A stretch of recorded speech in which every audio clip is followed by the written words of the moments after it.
Well, thank you everyone for joining us today. My name is Barr Moses. I'm here with Ryan Kearns, my colleague. He'll introduce himself shortly. We're really excited to spend the next hour with you all. I'll share a little bit about what we'll go through, but really we'd love for this to be an interactive session. So if there's any questions or things come up, feel free to just drop them into the chat. We'll try to address them as we go.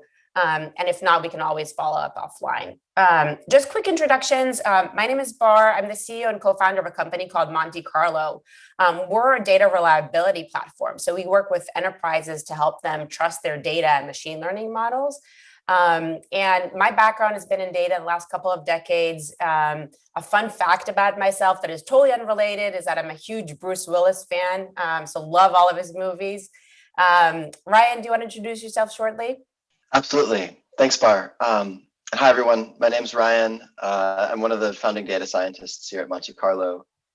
Prior to this, I've worked at Afterpay and GGB Capital. I'm also midway through my degree at Stanford, where I study computer science and philosophy. And fun fact about me is my dream car is a minivan. Sounds a bit weird, but I've been to about 40 of the US states road tripping in a minivan with friends. So it's got a special place in my heart for that. Thanks, Amazing.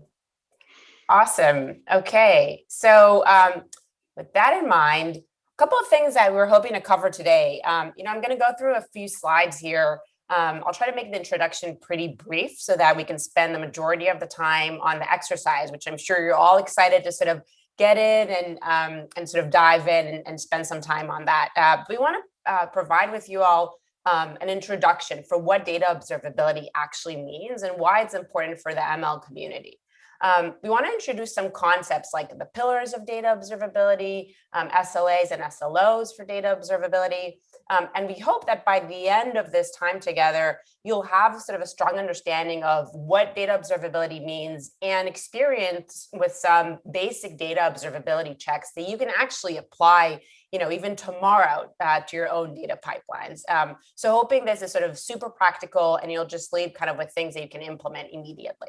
So let's get started. Why are we even talking about data observability? What does that mean? The topic here is data quality, data observability. Well, it's really no secret. Everyone at your company, everyone who's attending here heavily relies on data in their day-to-day, right? And the reason that you're attending this sort of meetup is probably because you're either a data scientist, a data engineer, data analyst, or an ML engineer. So you are probably, I'm guessing, intimately familiar with what happens and sort of how important data quality is. And when I'm talking about data quality, I'm actually referring to the sort of state of the information powering your data products, whether that's sort of at ingest in the pipeline or the data product itself, such as a dashboard and a model. So I think it's sort of kind of uniform agreement. Everyone can agree that sort of high quality and reliable data is sort of key for operationalizing data in all of its forms, whether you're sort of, in academia, in business, if there's a personal project that you're working on, et cetera. So what happens, when data goes bad, right? You've probably worked with data in any meaningful way. You know that sort of reliable, trustworthy data honestly isn't the reality that we deal with, right? I haven't heard anyone say our data is 100% reliable, right? Like unheard of. In fact, data breaks a lot. Machine learning models drift a lot. And this can cause serious problems, right? For both your business and in the real world. And so, some examples of sort of what we call the good models, bad data, right? Where your infrastructure and your models and everything is sort of, you've invested a lot in that, and those are highly reliable, but the data feeding that is actually unreliable. And in those cases, you might sort of see some of the symptoms that you're seeing here on the slide.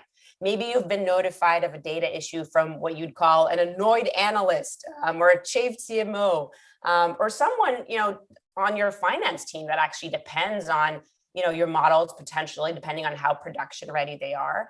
And for businesses, when this happens, this can mean a significant loss of revenue, wasted resources on your team, sort of spinning around trying to understand what happened to the model, why it went wrong, and honestly, just sort of ill-informed decision-making ultimately.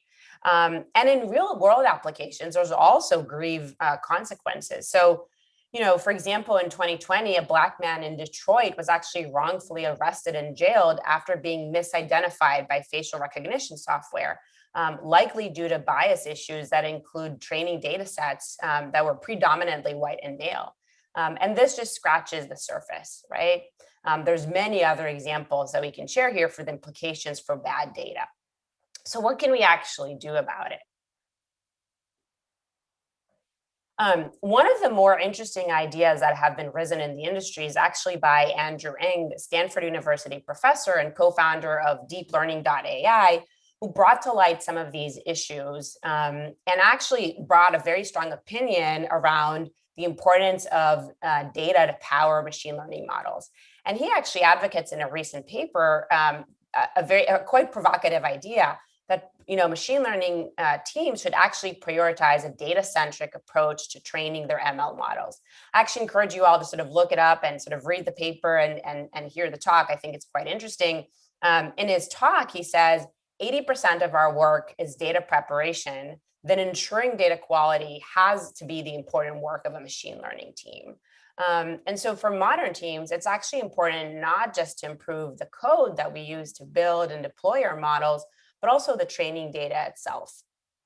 So some of the ideas that N suggests is that while common practice is actually to hold the data fixed while trying to improve the code itself, teams could actually try to focus on also improving the data itself to make faster progress. He actually cited a couple of recent studies that he made and his collaborators to support his points, in which he shows that a data-centric approach to ML models actually outperformed in at least 3 key tests related to building models, which I thought was fascinating. And so there's this idea that he presents moving from a model-centric to a data-centric approach, where we're basically incorporating best practices from software engineering and DevOps, and basically sort of applying those best practices to data and model development pipelines. And he suggests that it's perhaps time that we also start focusing on the underlying quality of the data more so, as well as the infrastructure that supports this reliability. So then this sort of begs the question of how do we actually do that? What does that mean? What can we do?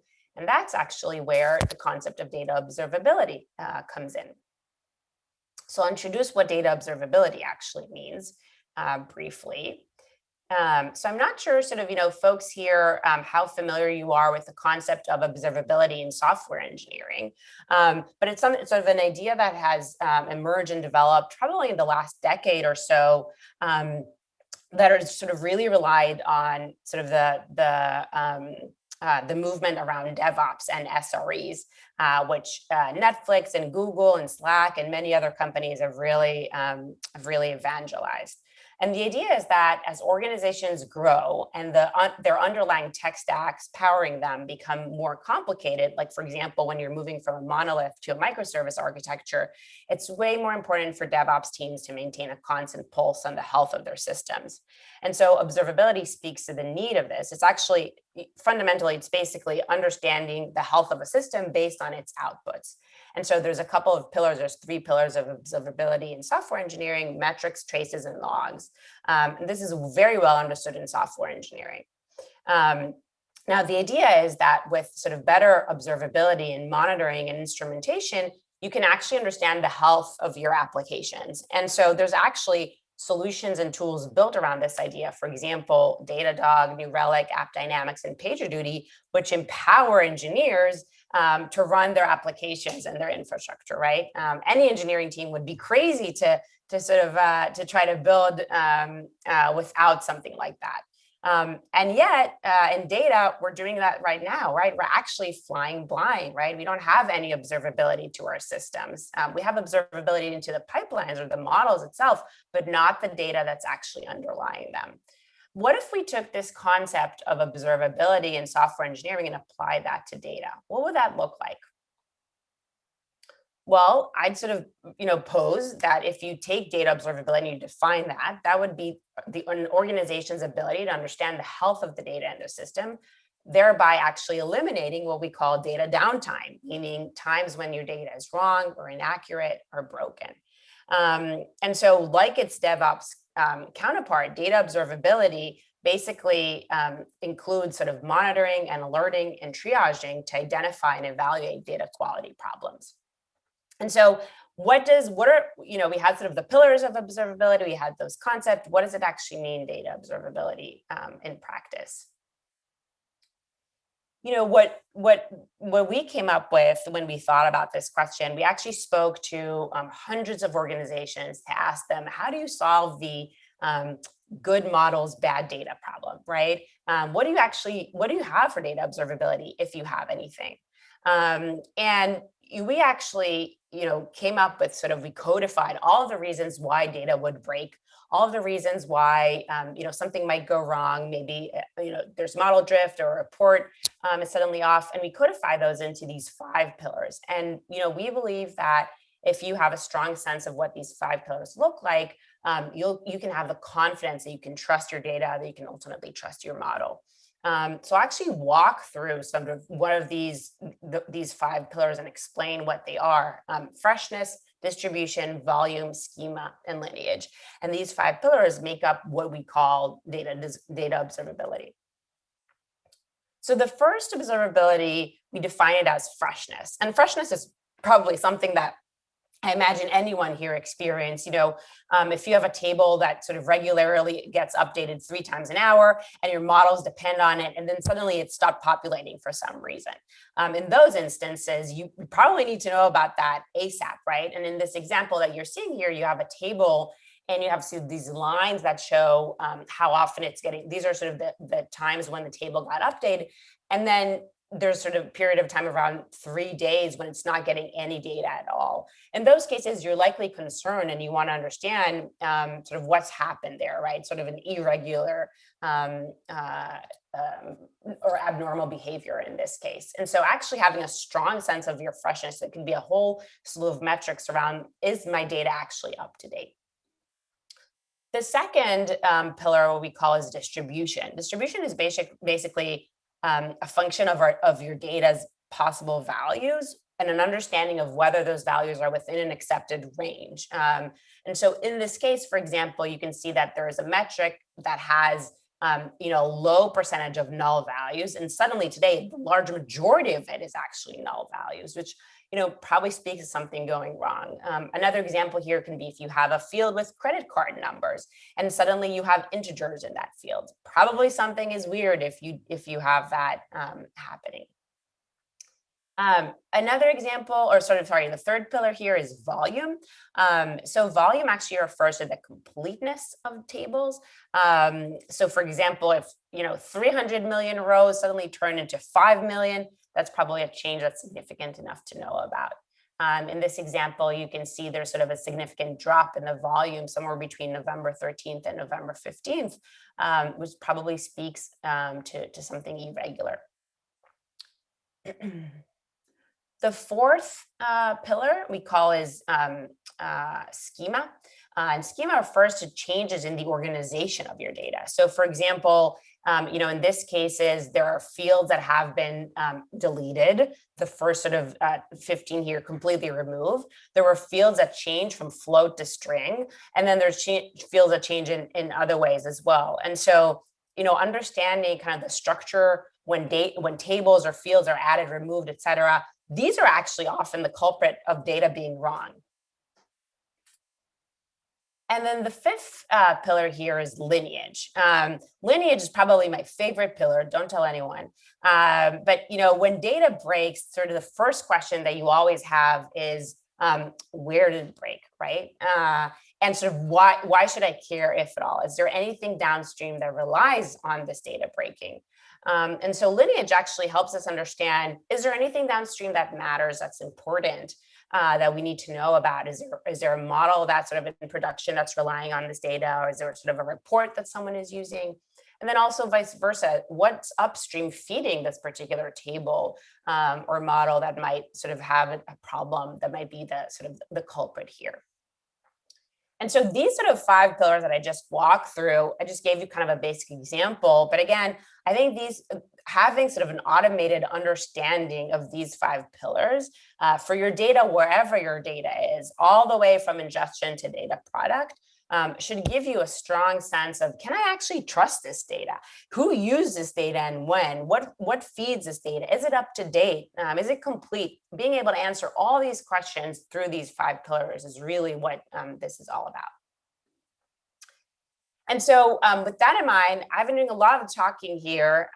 This is hopefully kind of just an introduction for the concept of observability. Feel free to sort of drop in if there are any questions in the meantime, and I will hand over to Ryan to get us started here on the fun stuff, which is the exercise.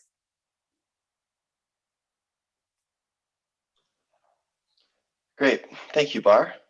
Hi again, everyone. Yeah, hope you enjoyed the presentation from Barr there. Really exciting stuff. We've been presenting on these topics of data downtime and data observability for quite a while, and started to see, I guess, a cool convergence of best practices and discussions for how this is actually done in practice. And obviously, part of any good demonstration is actually to get into the code a little bit and get our hands dirty, if you will. So with that in mind, I'm going to jump into some exercises. What I'm going to do is just share screen, run through some Jupyter notebooks that we've put together. We've worked with these in the past in some courses and other webinars that we've done. You're welcome to follow along. You're not required to. And of course, feel free to put any questions in chat as they arise. So I'll just jump right in. Can everybody see my screen? Barr, am I looking okay? Awesome. Looks okay. Great. So where I'm looking here is, this is a GitHub repository. I'll try and put the URL in the chat if you'd like to follow along. But within our company repository, we've made a repo public called Data Downtime Challenge. And this is a series of Jupyter notebooks here that we've used before in previous courses around data observability. It's also referenced in a lot of the technical blog work that we do. I'll see if I can put this in chat for everyone to just take a look. There we go. Yeah, and let me know if that's visible. You should be able to just clone this freely, and running this is just a matter of running 5 simple steps. It runs Python 3.7.5 in a virtual environment. You can sort of just install the requirements and get running. For the sake of time, I am going to jump into the exercises and just sort of start motivating, what we're doing in these notebooks. Of course, keep questions coming in chat, and let me know if there are parts you'd like me to dwell more on or speed through. I'll try to stop at around 8:45 or so for a longer Q&A, pending how far we get through. So yeah, if I've got this repository running on a local server here. You can see the file structure here. We've divided this into notebooks, 4 separate exercises. For the sake of time today, we'll just be able to get through one. Normally, we might do this over the course of a number of hours and get through all 4, but I'll reference all 4. And then of course, the solutions to those, at least the first 3, are available. So if you see, here's exercise 1 that we'll run through right now. The solutions, try not to spoil anything, but that's all run here if you want to compare and contrast the implementations to what you try out in the exercise. So what are we looking at here? I'll run some sort of utility code to get us started. Basically, this notebook is an attempt to replicate a sort of demo environments, data ecosystem, if you will, in the simplest ways possible, so that we can start exploring the pillars of data observability that Barr mentioned in, I guess, a piecemeal fashion, in a very accessible fashion. And in order to do that, technically speaking, well, I'm running a Jupyter notebook. We're going to be using pandas to sort of frame and manipulate our data, using Plotly, which is an alternative to Matplotlib, if you're familiar, which I'm using to visualize the data. And then SQLite is going to be our connector to a database object. So I've just got this file that contains all of our data. It's going to be very simple. And we interface with that using the Python connector, which should make it pretty straightforward. I'm just going to have the chat up here. Yeah, great. Okay, looking like Barr can sort of handle some incoming chat questions for us. But I'll pause intermittently and take a look. Awesome, thank you so much.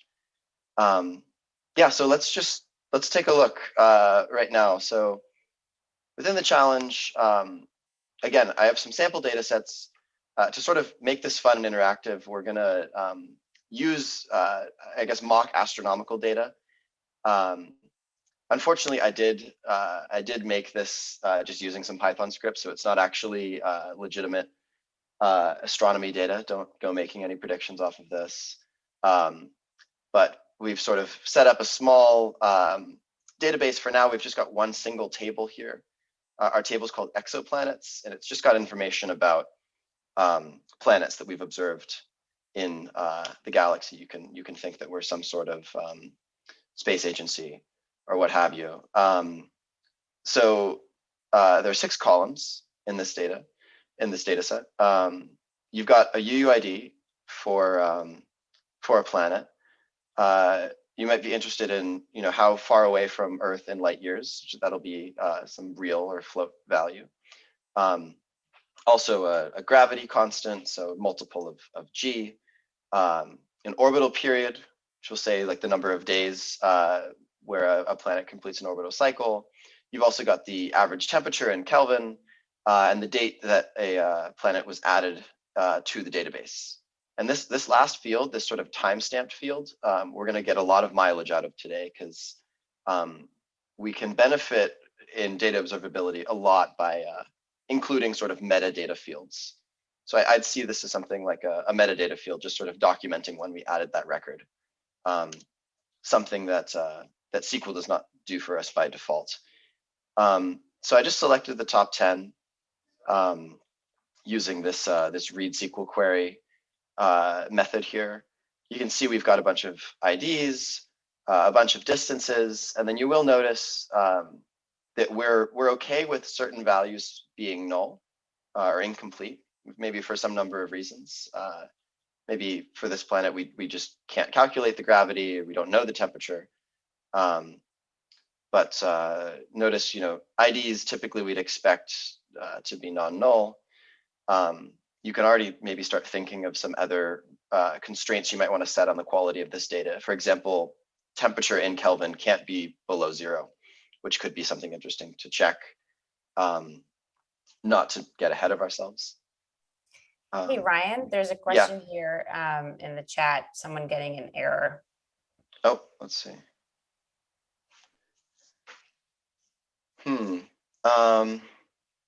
Oh, trying to run in Colab and getting a module not found error. Yeah. No module named data. Oh, sorry. Yeah, it's probably going to be something related to the path. So you'll notice this here in the cell I'm highlighting here. I'm appending the parent directory. I'm just running this just straight using the Jupyter Notebook command. I haven't tested it in Colab, and so it may be a bit sketchy there. I wish I had more time to help you debug, but if you want to submit an issue to the repo, that'd be great. That'd be helpful. But yeah, the 5 steps in the GitHub here should hopefully get you all the way right there. But yeah, continue letting us know in chat. Thank you, Barr. Let's see. So yeah, I read the top 10 entries from this data set. What I'm going to do next, I mentioned earlier that I'm going to get some mileage out of this date added column. And I'm going to do that simply by starting with a grouping. So if you're unfamiliar with SQL, feel free to just follow along. Hopefully this is semi-accessible. There's some probably some range of SQL skill in the audience, but primarily I'm using SQL to transact with this database and will be sort of, I guess, implementing methods for observability in this language. So if I just compile this SQL and run it, what I can do is I've written up some utility code here that just visualizes the result of the query. So what exactly am I doing? Well, I'm selecting the date that something was added to the table, and then the total count of the number of entries that correspond to that date. So you'll notice the dates are just by year, month, day.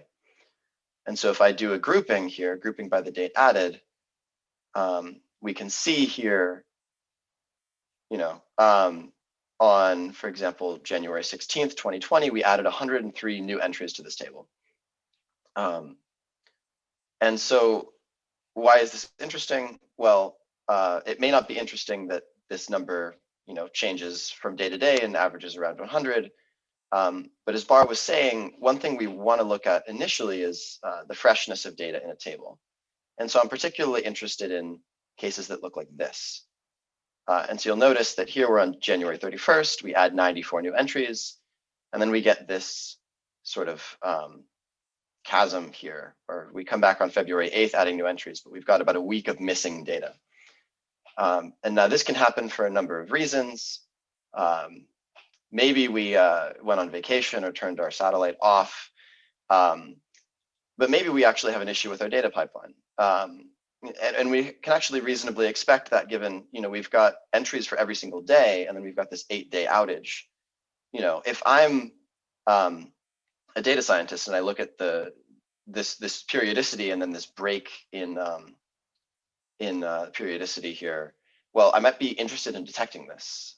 Say if this wasn't something visible to data engineers with our pipeline, we might want to know that the data we're working with is actually a week late at certain cases. You notice this happens sort of intermittently throughout a year of collected data.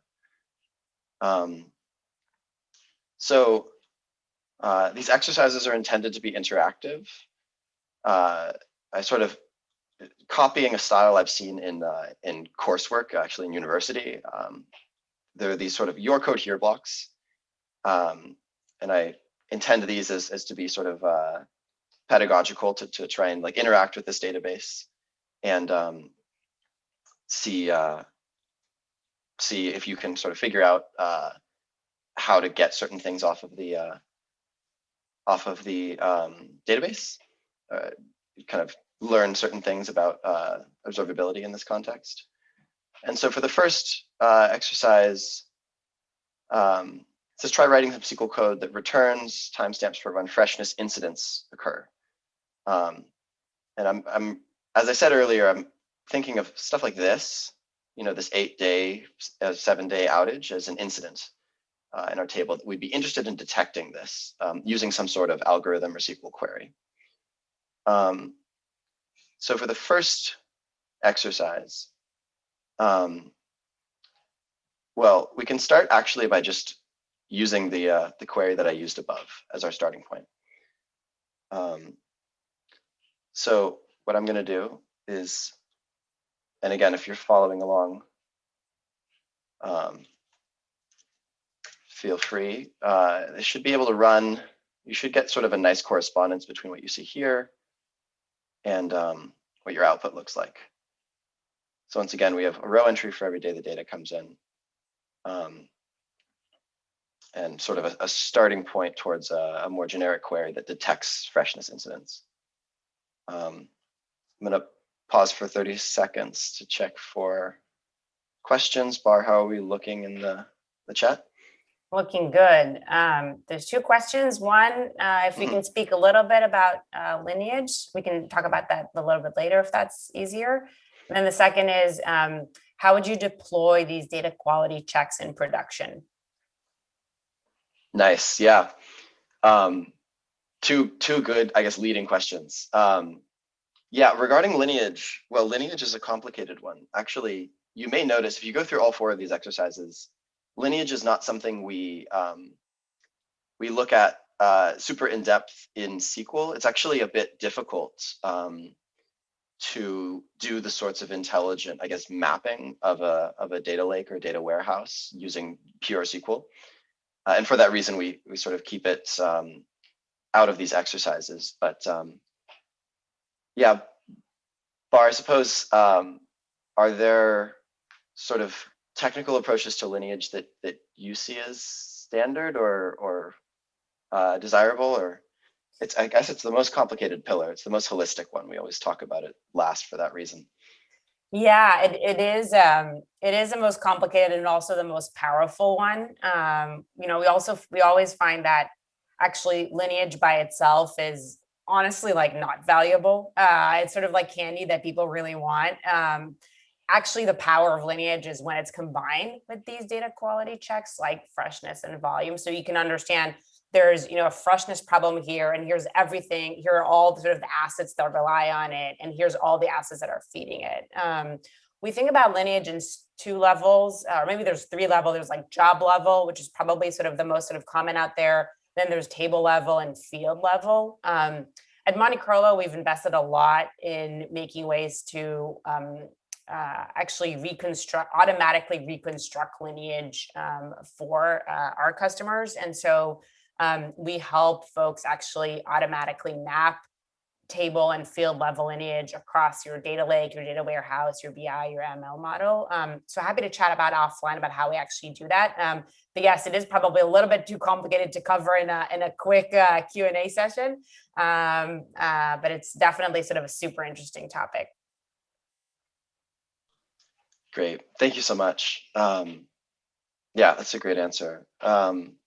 Regarding the second question about deploying these in production, another huge question and very important one. Obviously, a Jupyter notebook can only get you so far.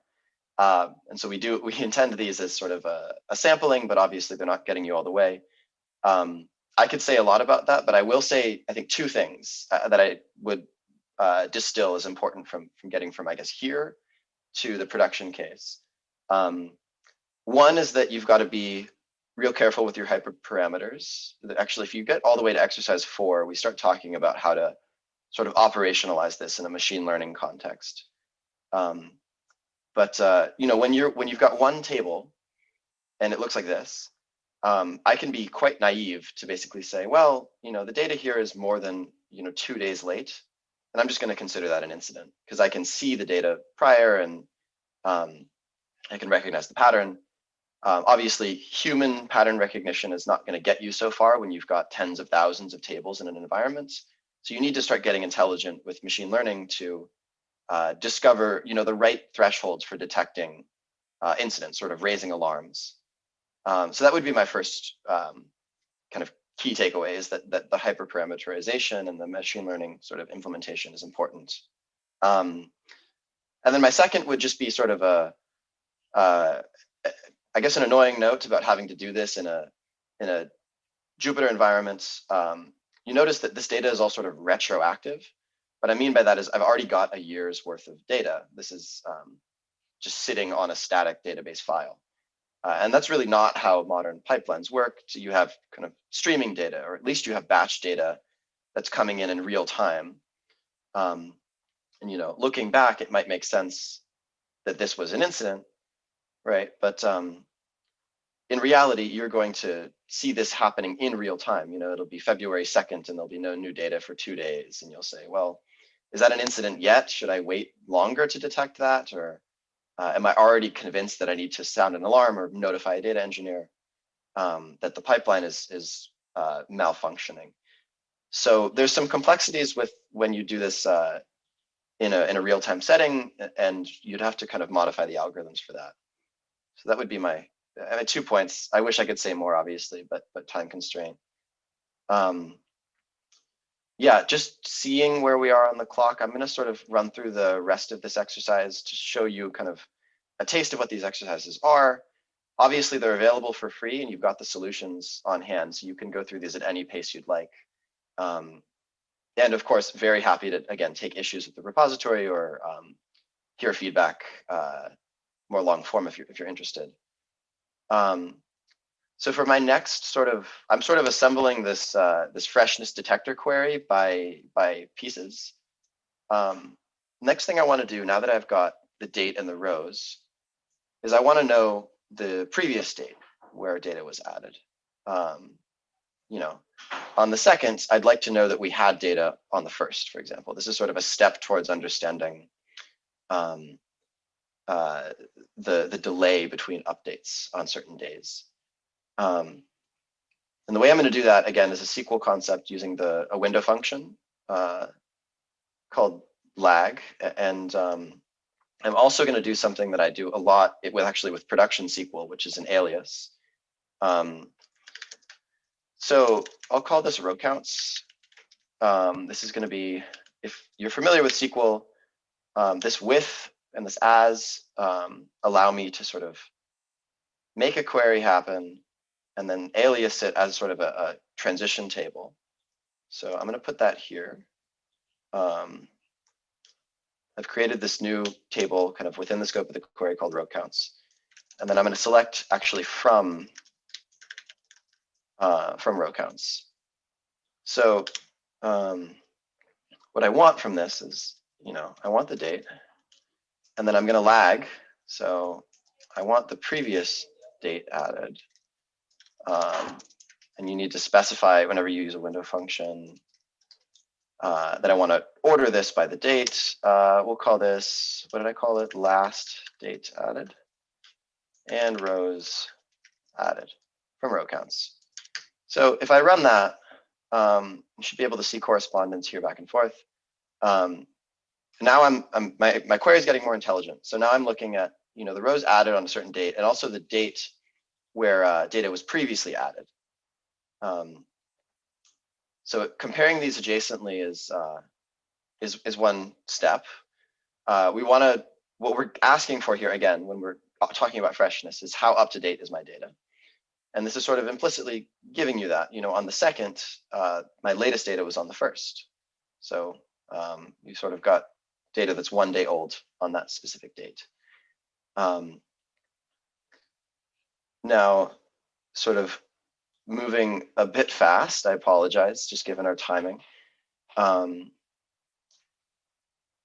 Let's look at what we would do given these adjacent columns to get a metric for, I'm calling it the days since last update.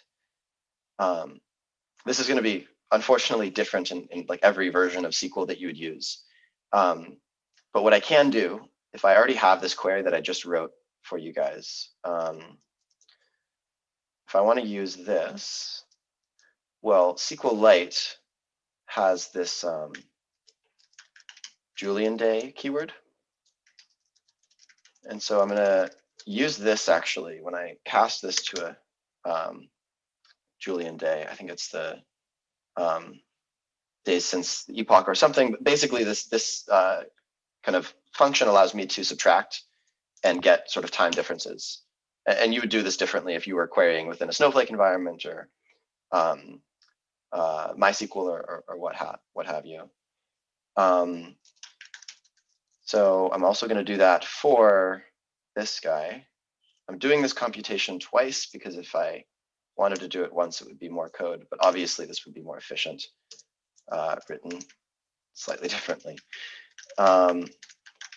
So if I just add that, you can see very easily if I have access to this previous date, and I can just do this simple subtraction, I can see days since last update, which we're going to call this sort of a metric for freshness. This sort of assesses how old data is in the table at the time when new data is ingested.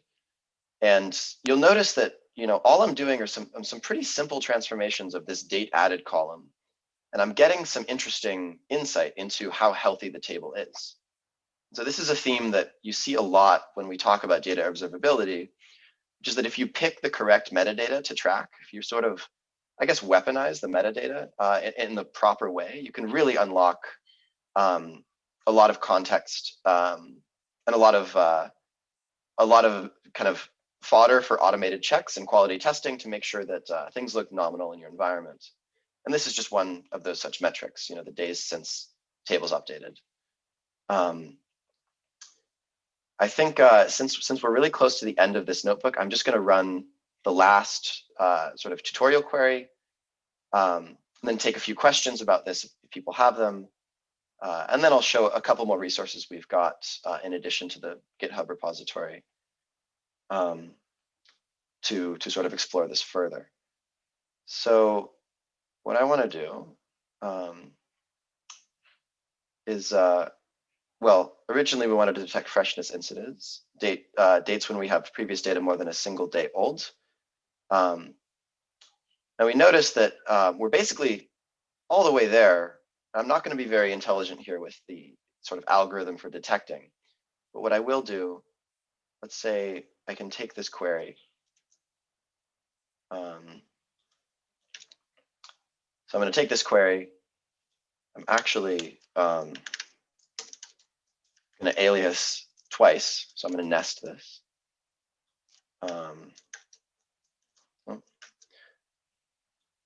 You can actually do this. You can do a lot of nested aliasing in SQL. Again, well, like I said, this is not related to observability, but a cool feature of SQL that I use to make code kind of decomposable. Oh, actually, this was not going to compile. With row count updates as this query, let's select everything from that table. And I just want to select every time I see this as greater than 1.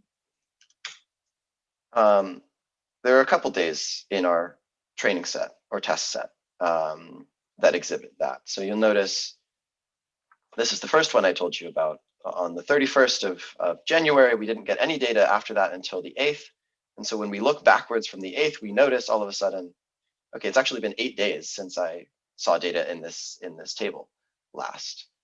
And visually what that looks like is you can start to identify problematic points in time for the table and sort of move towards a quality check here that indicates freshness incidents.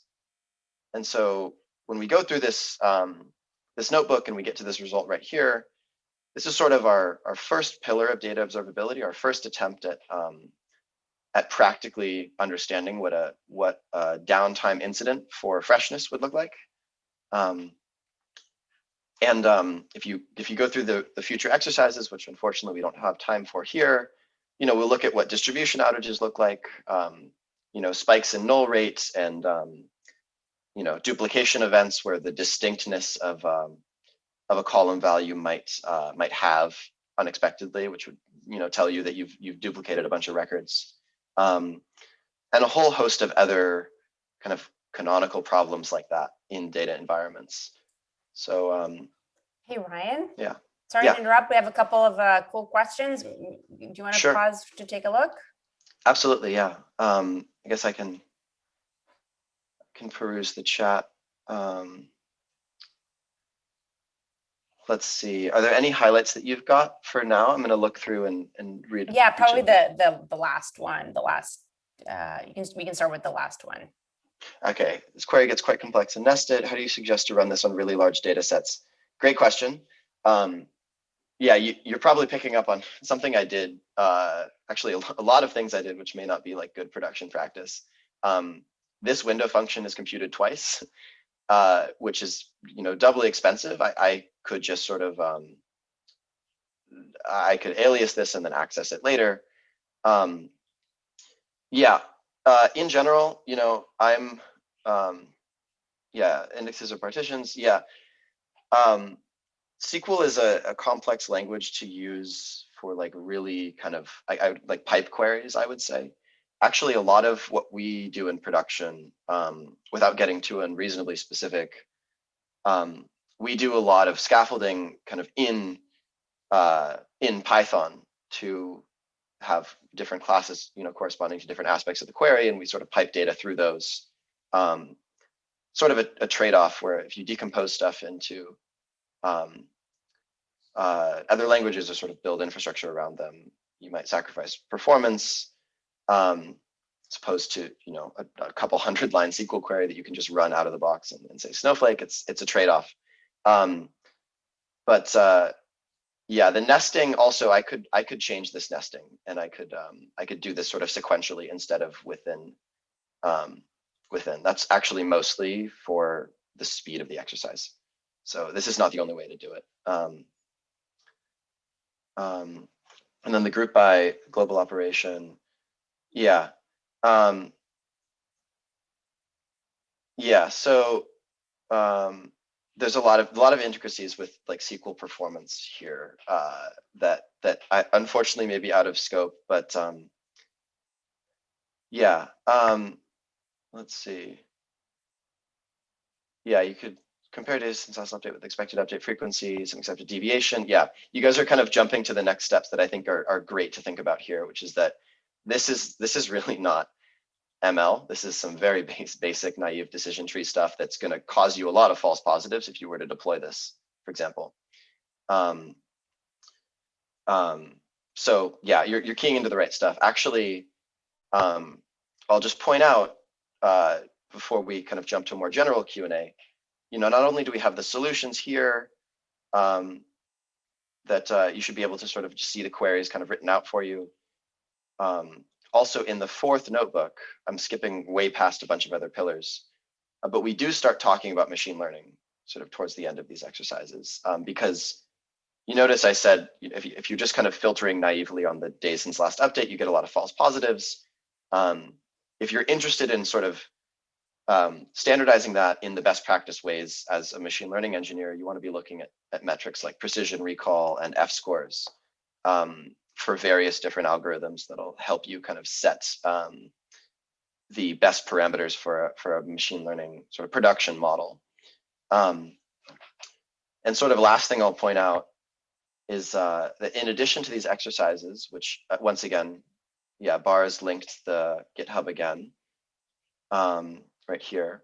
We've also written these up sort of in blog post fashion.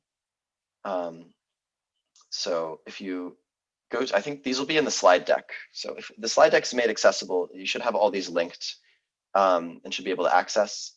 But we sort of broke this down into 3 steps. And what this is, without going too into depth, is actually just a blog post form of the exercise, including sort of gists and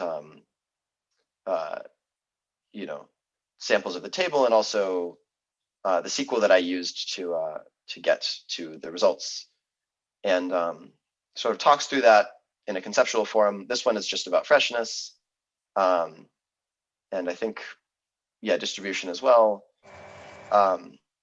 We can go to like future steps where we start talking about more complex stuff like the distribution, like schema change, some simple lineage stuff. And then finally, in this last one, a sort of primer into the machine learning concepts, as I think a lot of you guys are thinking about already. This stuff is only really going to work in real environments if you get serious about, your precision, your recall, and other metrics, for machine learning algorithms.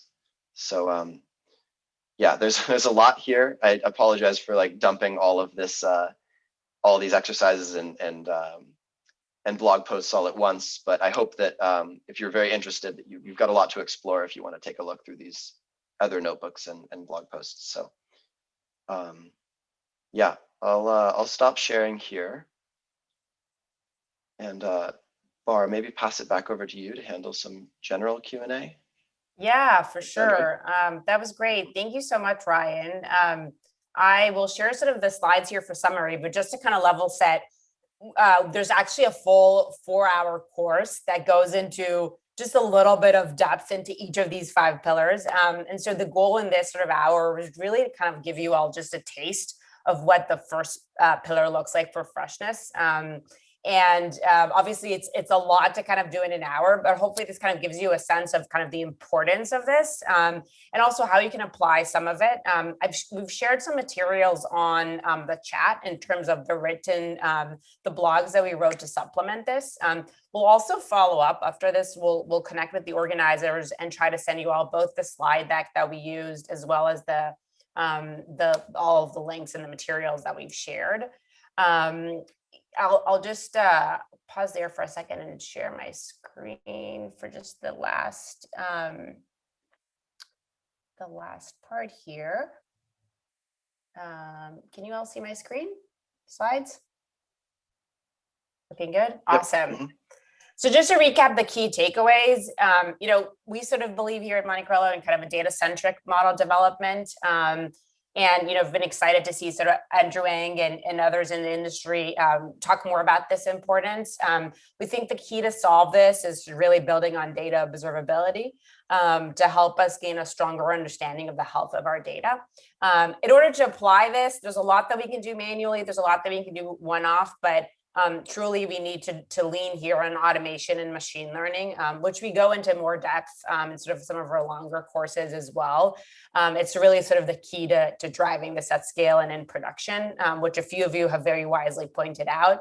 And then finally, really encourage you to sort of learn more about the 5 pillars of data observability, which are sort of the fundamentals around this and how to think about that. Happy to take any more questions. We don't have a lot of time, so I'll just skip over this. But Ryan and I are super passionate about this, about data observability, about machine learning. Coming from Monte Carlo, big fans of Formula One. Ryan is a big minivan fan, so if any questions, you can ask him about that too, or Bruce Willis.